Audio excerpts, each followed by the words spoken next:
લઈને પોલીસ તપાસ હવે તેજ થઈ છે કે કારણ કે એસએમસીના આઈજી ગગનદીપ ગંભીર ભાવનગર દોડી આવ્યા.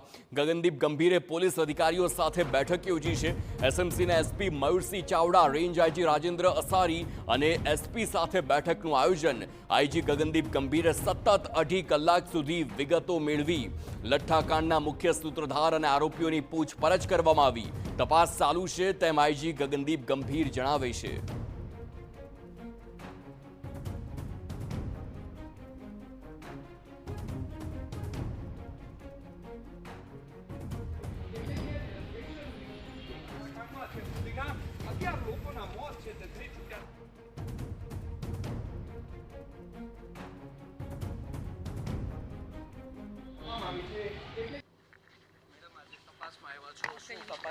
तपास ચાલે છે तपास એક મિનિટ ભાઈ એક નવી દિશામાં ના કઈ હશે તો કહીએ અમે સોરી થેન્ક યુ. તેમનું નિવેદન તપાસ હજી ચાલુ છે. સતત 2.5 કલાક સુધી બેઠક યોજી અને સંપૂર્ણ આ કેસની વિગતો મેળવી છે.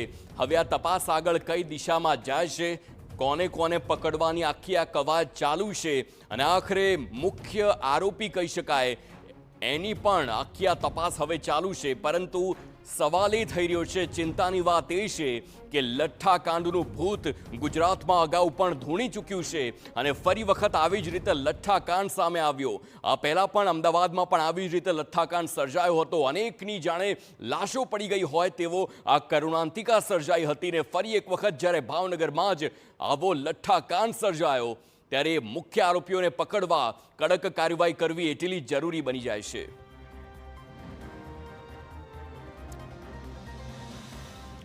ભાવનગરમાં